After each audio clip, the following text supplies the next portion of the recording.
Excuse me. Wow. All right, let's get this. Shalom, everybody. Shalom, everybody. It's your brother Leon the Servant back here with another video. Oh man, that was not tactful to begin with, but it's all good. It's all good. Let me make sure that we are streaming well, and then we're gonna get straight to it. All right, cool. So that should be. Wow, why is that not showing?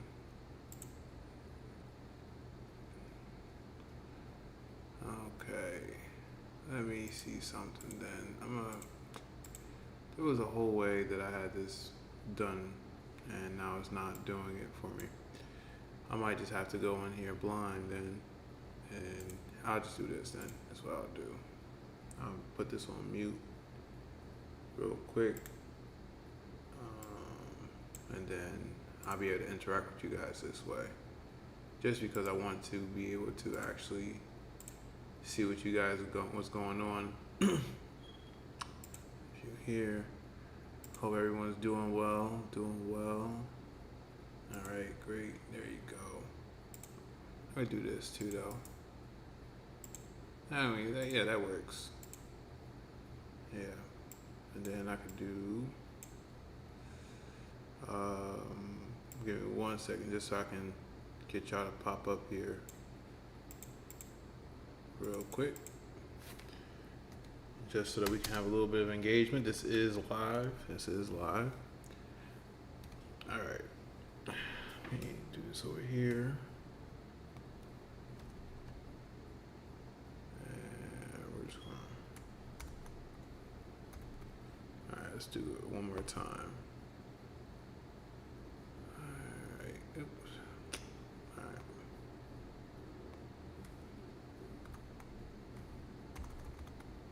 That, and then that, and then bang.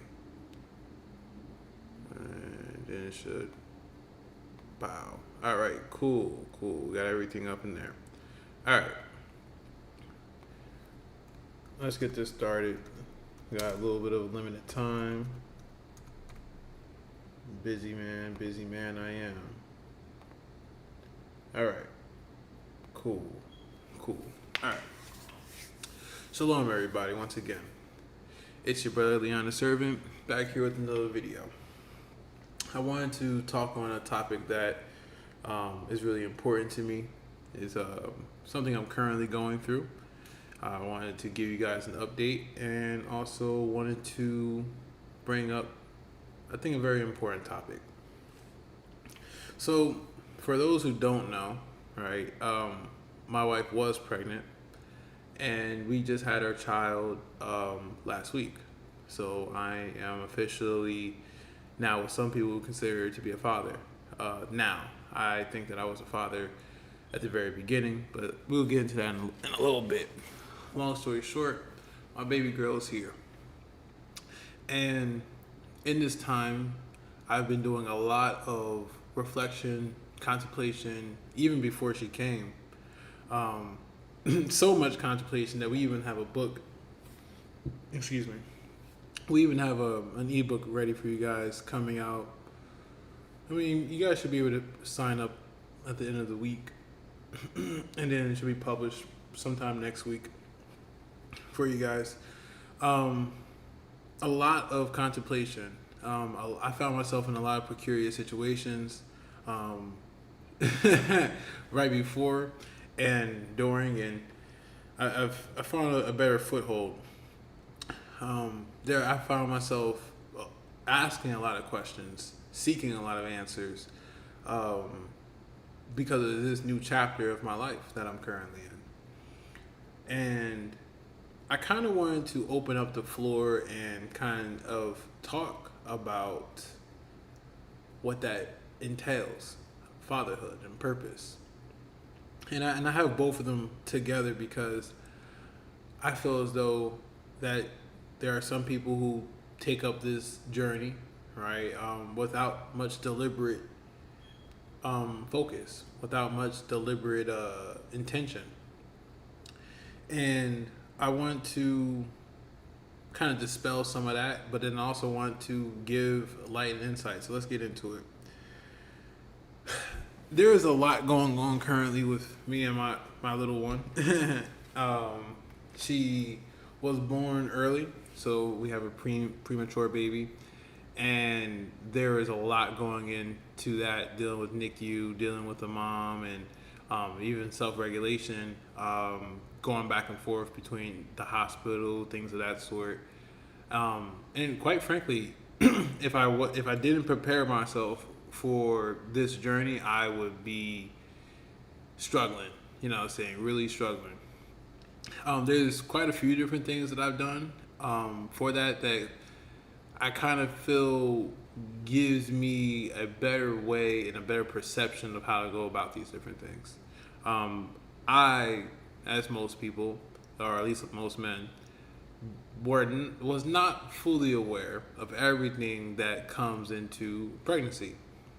I mean, we all know about the birds and the flowers, or you know what I'm saying, the deed of how it's done, but the physical changes that the woman goes under, the effects of nutrition and how it will affect your child, the checkups and the different type of checkups and what they're measuring, why they're measuring it, the fear tactics of dealing with the hospital, the fear tactics of vaccines.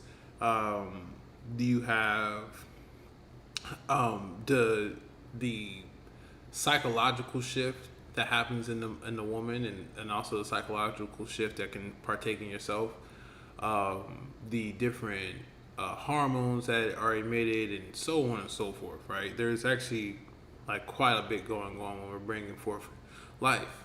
And it was kind of unfortunate that when I went to go seek out more advice, more information, you know, for those who don't know, my father passed when I was the age of 9. um, so I couldn't ask him for advice, and I desperately would have wanted to do that, but not second to my father, but I was able to seek the Most High, right? And I kind of want to talk about seeking the Most High in this, and how it was very instrumental into the ability to process this information, but also very instrumental in how I'm getting through this currently, and breaking down some of these deeper concepts, right? This is one video of many. I think that this is more like an introductory, talking about the topic, and you know, kind of getting a feelers out there. I know that there's still notifications and things of that sort that needs to be sent out more, but Leon the servant is back. Man, Leon the servant is definitely back into action. So I want to really first off like share more of our personal undertakings and things that I've learned and where I'm coming from.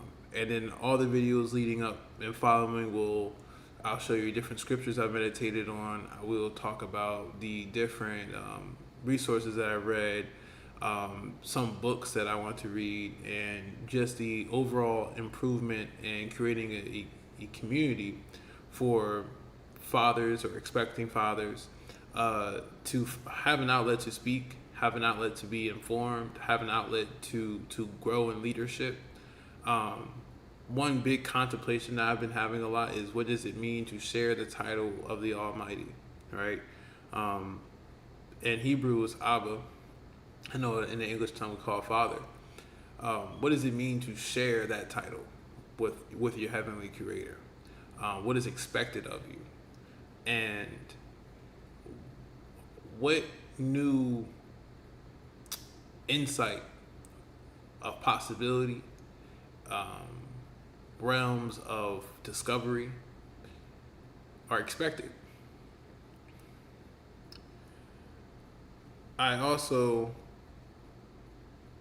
ponder a lot on, are the things I'm doing now going to propel me not just forward in the next 2 to 5 years, but are they going to put me in a position where I'll be able to see the next 30, 40, 50 years? It's actually very interesting because I have been focusing a lot on trying to think further ahead in time, realizing that being so short-sighted in time that we can make a lot more terrible decisions, right? But when we start expanding our time horizon outward, that we start thinking of larger, grander, and generally better choices. And I realized that my child has definitely brought that sense of searching. Um, and I want to just like elaborate like on how my compassion for my wife has dramatically expanded. Learning from the aspects of like how much pregnancy even mentally weighs on a woman, right?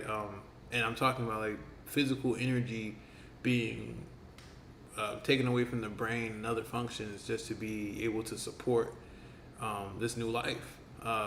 Interesting fact is that the placenta, which feeds the child, for lack of a better explanation, um, it will take all of the great nutrients that the woman eats and turn that and give it to the child first, and then put the mother second. Um, and when you think about that, and we talk about nutrition, and we could really get down and we could have a really long talk when we talk about nutrition. But when we talk about nutrition and seeing that if she's eating fast food, right? If she's eating a lot of junk food, if she's eating things that have practically like empty carbs, right? That essentially whatever decent little bit of nutrients goes straight to the child, and everything that is not as useful or not as viable is left to the mother, right? Which, if you think about it, it's like taking, like, I know that sometimes we think of like, I like to look at a lot of this food and stuff that they like to push and tell us is food is like deception in a bag, right? It's like eating, let's say,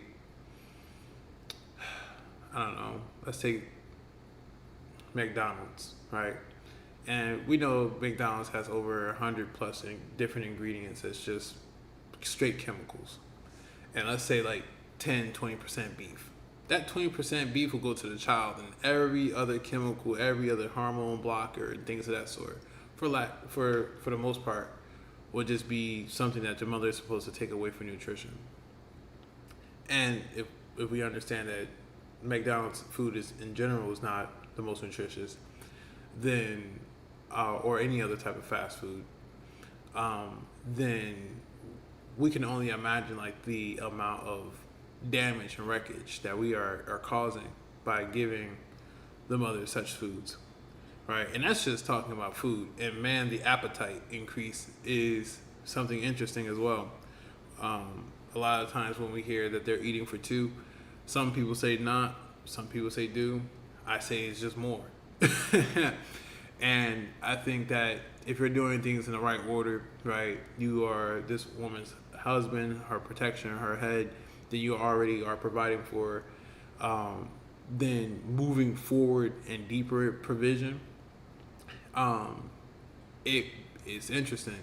And also learning that provision, which if you're not here yet with this whole provision concept, then we really need to have a talk, because the aspect of provision that you're going to have to bring forth is the bare minimum: emotional, mental, spiritual, and physical.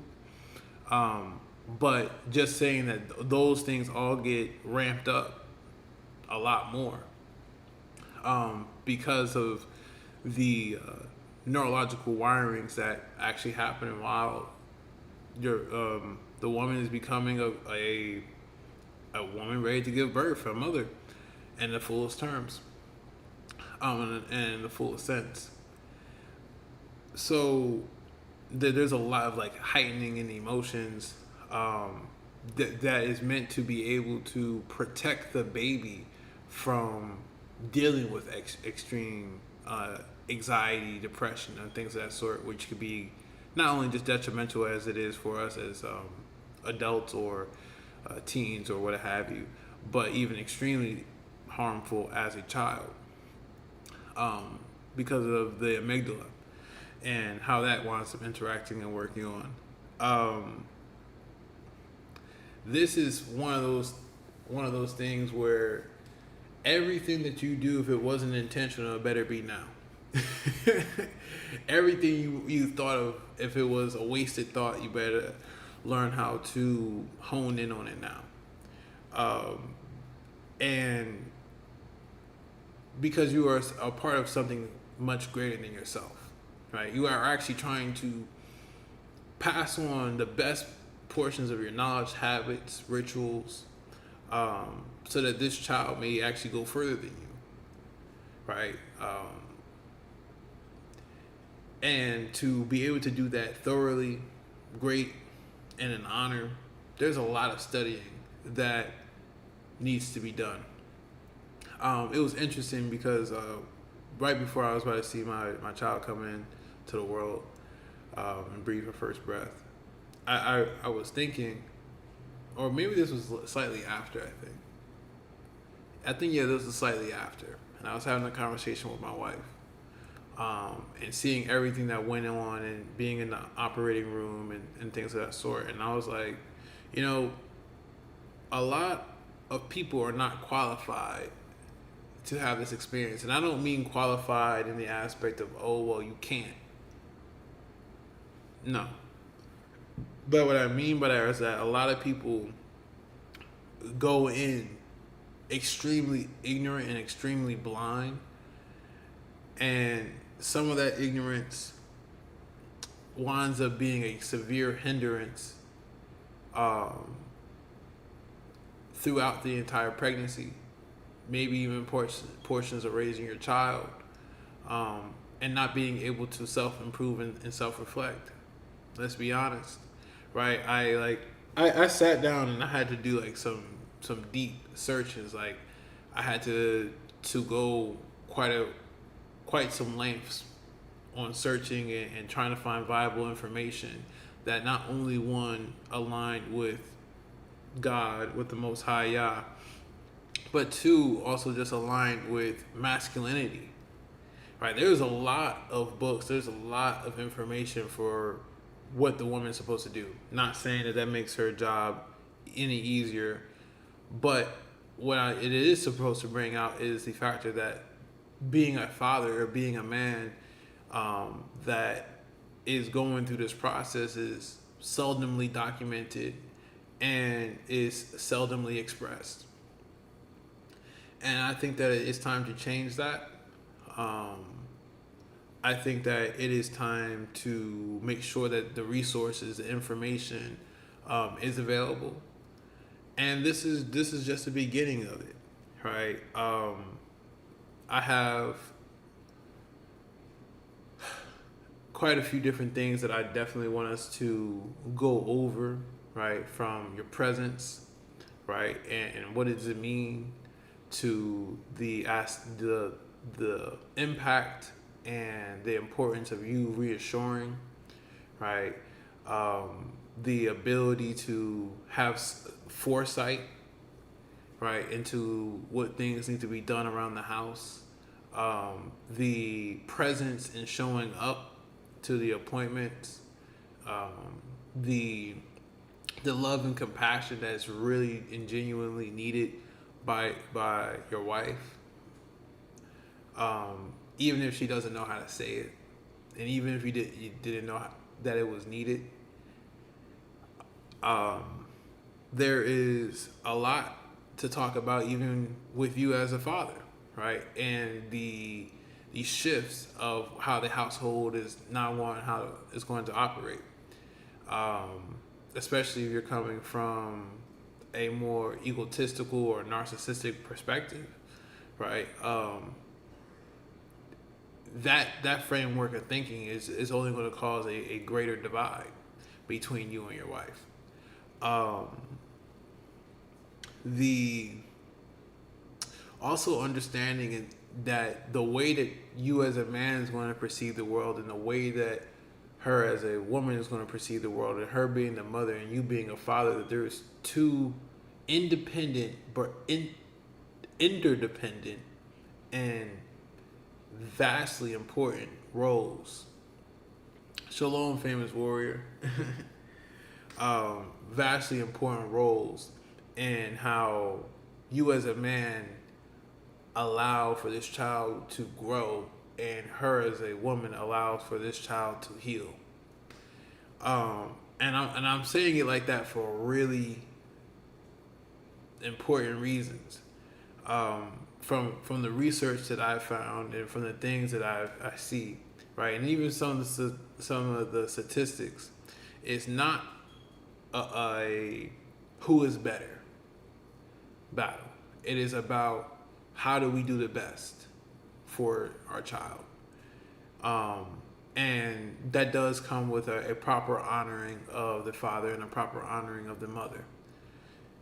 And I've come to see that a lot of the time, like, especially when you hear a lot of the other different, a lot of these other different conversations, sometimes even the way that women look at the men and what they do is awful wrong, and then sometimes the way that men look at what women do is just awful wrong, and they're not seeing that they're both supposed to help balance each other out. And generally speaking, right, the one that is trying to help them become self-sufficient with encouragement, and aid when seen, after, I would say, from like 5 and up, right, it's generally the parent that you want to, how do I say this, push that child to becoming an able-bodied person, right? It's not to say that the other person who is more reserved, they're not right, because they're actually a great source of seeing what kind of problems your child may endure and come across, and then finding solutions for each one of those things so that your child can be prosperous. Famous word says no role is more important than the other. That's 100%. That's 100%. I think, like I said prior, though, is that a lot of people don't even know what the roles are. they over here hating gender roles and things of that sort. And it's crazy because I have found more science, more info that reinforces what the Most High says about the importance. A child cannot distinguish and cannot make sense of the world by one parent allegedly doing it all, right? So that was actually what was really interesting to me, right? Essentially, just to go into some of the science and some of the things that I've learned over the time, was that a baby, when it comes into the world, boy or girl, right, they look at the world from a primary caregiver standpoint and everybody else, and then they start looking at the primary caregiver standpoint and the play buddy or exploration buddy, right? And what do I mean by that? Let me unpack some of those terminologies, right? So the primary caregiver is who the child sees the most, who the child is under the most, tends to the child's basic needs, consoles his child, and it's essentially what the child considers to be safe, right, and reassuring. Every child needs a primary caregiver. Doesn't mean that everyone gets one, and that's a problem. And it causes one of the 3 attachments, I think it's like attachment disorders, right? I guess is the best way to put it. But it's technically bad attachment styles, right? And that is the way that they view the world and view life around them. So you don't want this attachment style to be wrong, right? Or what I wouldn't say wrong, but is reinforced negatively, right? And their mother, right, generally speaking, is the most equipped to be the primary caregiver. Now, does that mean that there's no role for fathers? Absolutely not. Does that mean that there isn't? Does that mean that a father can't be a primary caregiver? Not exactly, but it's you're not going to biologically be as good as their mother. That's just hands down, right? And if you want to be a woman so bad, well, tough, because you can't be. And for women, right, the role and very strong importance of the father is the confidence building and aggression, management, and the exploration side of your child, right? So about from the age of 18 months, like a year and a half and up, right? This is when they no longer like their primary caregiver, which they still deem as most of the time, and for the rest of this conversation, I want to say is the mother, cannot do those things as effectively with you as they would do them with their father, right? In the ideal situation of a 2-parent household, right? And they just don't process it that way, right? It's actually something that can be very confusing and also detrimental, right? Let me break this down, right? Just so everyone can be on the same page with it. If your mother is the one, or your father, or whoever, so I'm going to say parent number one. If parent number one is always a calm, cool, chill demeanor, right?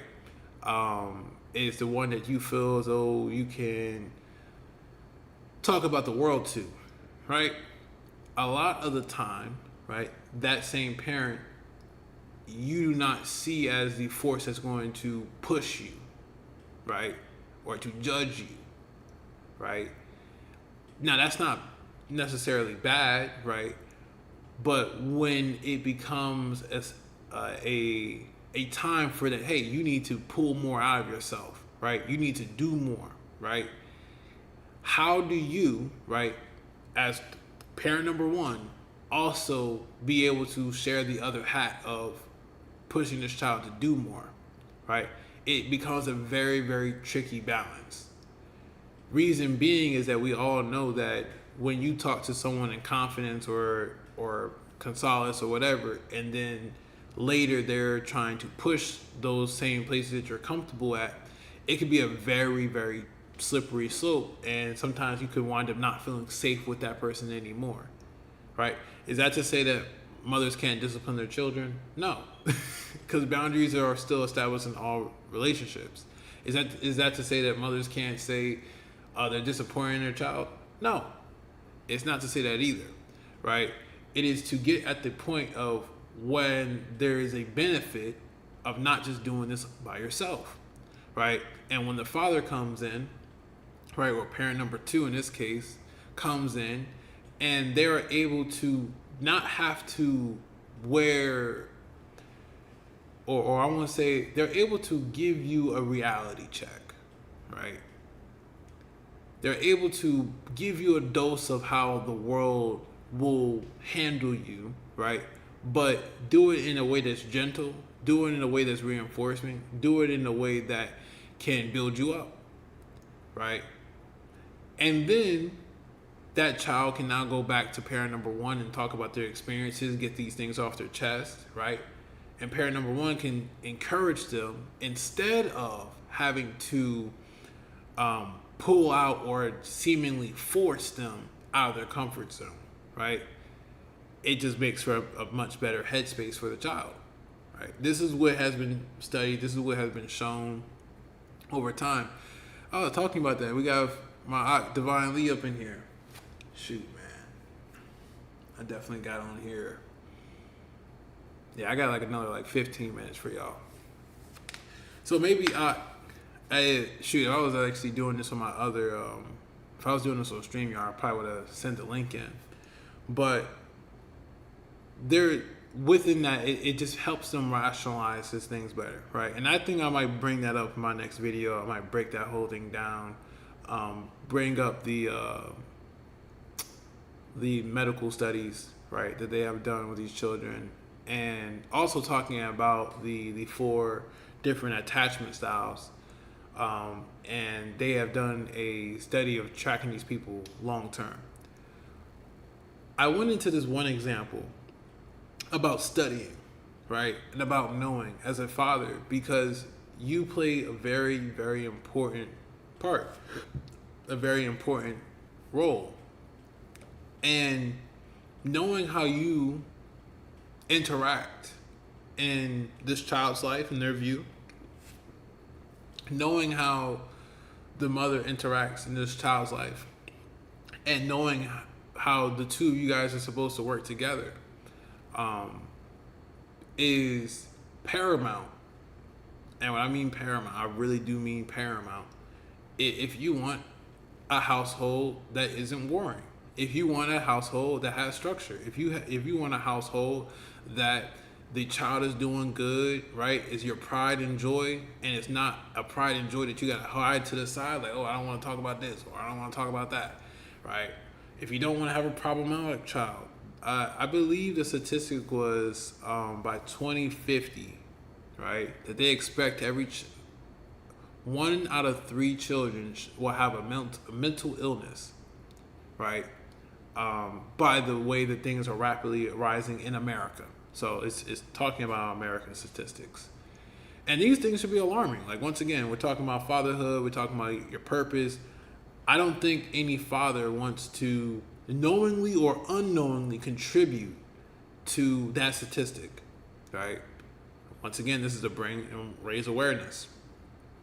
I don't think that fathers, right, want to contribute to the declining literacy rate in America. I don't think that fathers want to contribute to the negative stereotypes that are constantly produced in media, right? It's already hard enough. I don't think that fathers, right, and I'm not just talking about a man who slept with a woman and produced a child, right?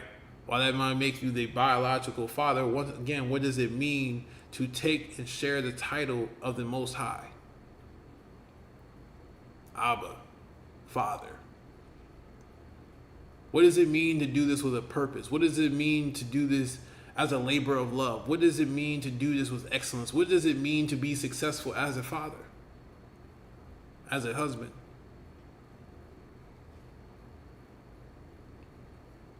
You know, in the background, I got all these different types of archetypes of men, warriors. We have some people who are kings. We have some people who are even priest-like. We have some people who are on their own path and their own journey. And I chose some of this symbology to simply say that, what does it mean to submit yourself to something higher? What does it mean to rise to the calling?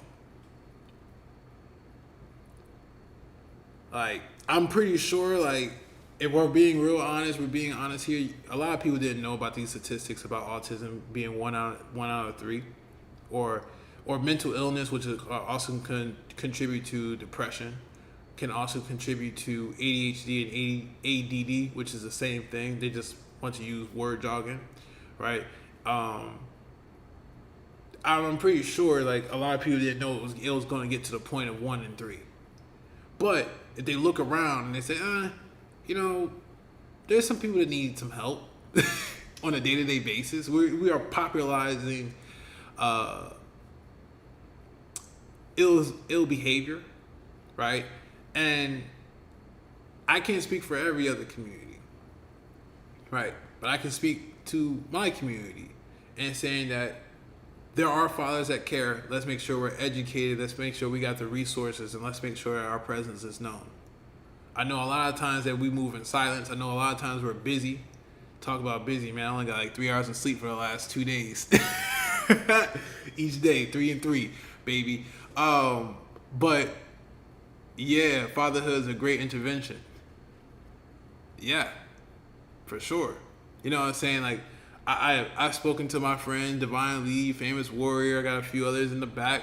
His will on your highest portion. I got a few friends that I'm able to converse and talk about fatherhood, and bro, it just keeps throwing hits, no matter how old they get. And there are and when I mean very few resources.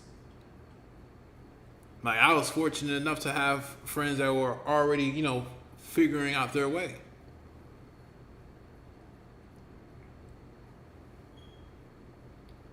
Fatherhood could be all the therapy you would need to overcome any mental problems. Talk about it. And for those who say, oh, I don't know about that, I don't know about this, I'm going to say this. How many statistics have you looked up when the father is in the household?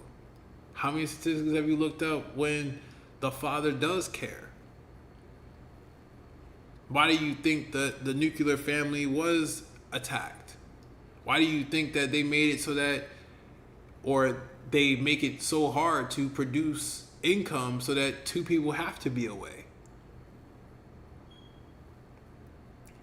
And I may leave off with something along the lines of what we're going to do to fix it.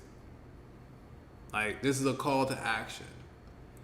And I, myself, well, one is that this is the first video of many, right? I'm gonna do something ambitious. I ain't gonna put my foot in my mouth, but I'm gonna do something ambitious on getting this the father dynamics, and talk about them.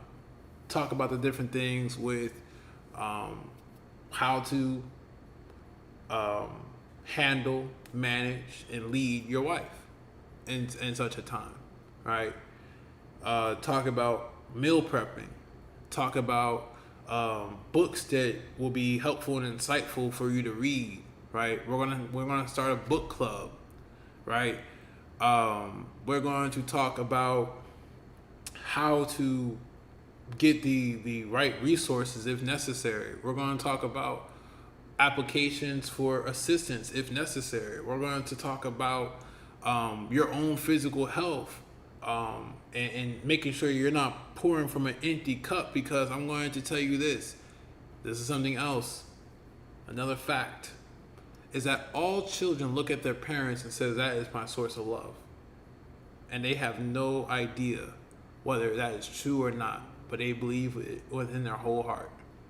So if you're abusive, if you're mentally manipulating, if you are sadistic, if you are wicked, your child, for a good amount of time, is going to look at you and say, that is what love is. That is what upright is. And that's concerning. If you have a good conscience, and knowing that someone else is going to be watching you 24/7, not to judge you, but to be like you, and you have some things you want to clean up, you have some things you're like, well, I don't know about this, I don't know how to do that, we're going to talk. We're going to have to talk about the different aspects, how to implement these things, how easy it can really be, how simple and straightforward it can be, how a lot of things can be solved before they even become a problem. But it's also coming with the right mindset. The mindset that you are sharing the title with the Most High. Shalom AM. Let me read these comment sections real quick, because I was about to go deep. I was about to go in. Shalom AM. AM says the presence and absence of a father are equally impactful regardless of age, gender, creed, or culture. 100. That's big con, right? Being a parent, and me talking about a father, and being the man in the relationship, and what you represent, what you stand for, and what you do, has a world of impacts to not only yourself, your child, your family, but also to your people. we sometimes forget that your child could be the next engineer, doctor, lawyer, the next person that is the closest with the Most High since Deborah or since David or whoever. They can be the best creative ever seen, known, thought of. They can be so many infinite and wondrous things. And you have been chosen, selected with this gift to help them realize this potential. You, once again, get to see what it's like to be a child. For when life got so hard and you forgot how to smile, you forgot how to giggle, you forgot how to smell the roses and to remember how they smell and how they made you feel. For you, the man who has forgotten how to cry. For you, the man who has forgotten how to laugh. For you, the man who has forgotten how to have fun and only look at life as work and working through the matrix and fighting the man and fighting this and fighting that. You, once again, get to see what it's like to live. And you get to prepare. And you get to make sure that they don't fall into the same pitfalls that you fall in. But you have to do a lot of things to grow.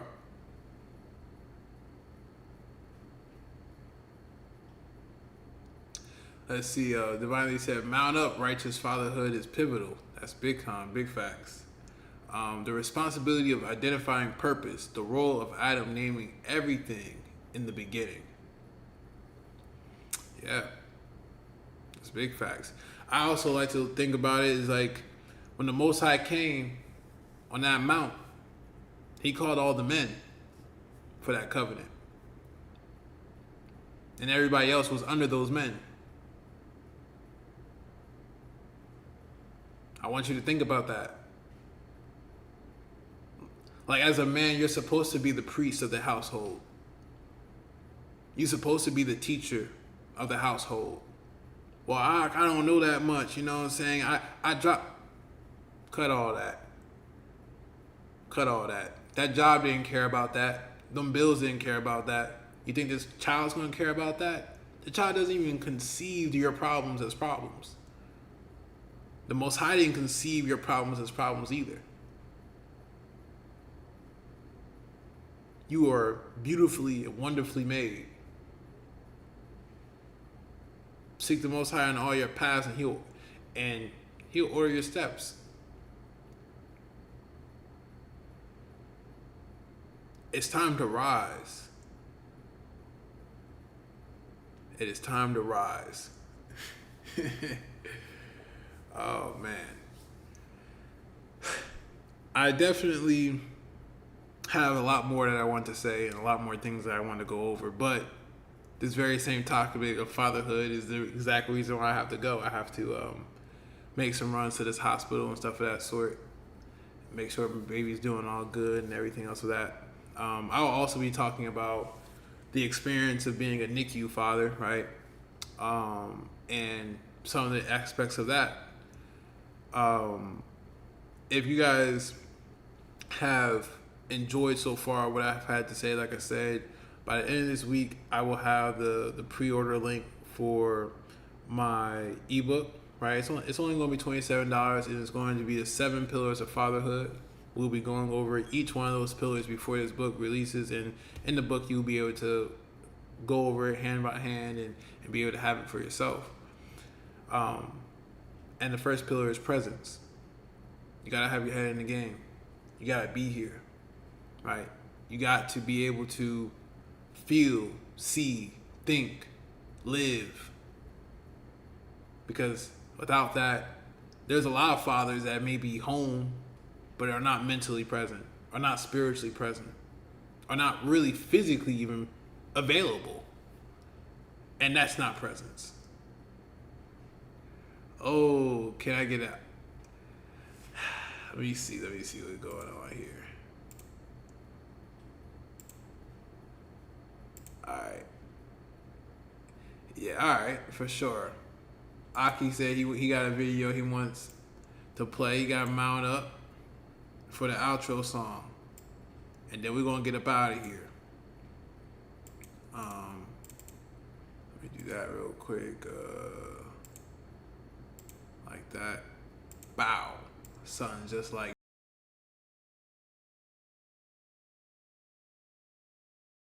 All right, now it's from our Divine Lee. All right, go check that out. Called Mount Up, and that was written and produced by him. Shout out to the Ock. Right. All right, family. So this was another pivotal topic, right? And we will be definitely expanding this, right? This is just the first of many. It was your brother Leon, the servant, with some spiritual edification, with practical application, right? All glory, all honor to Yahweh Akkad. Shalom and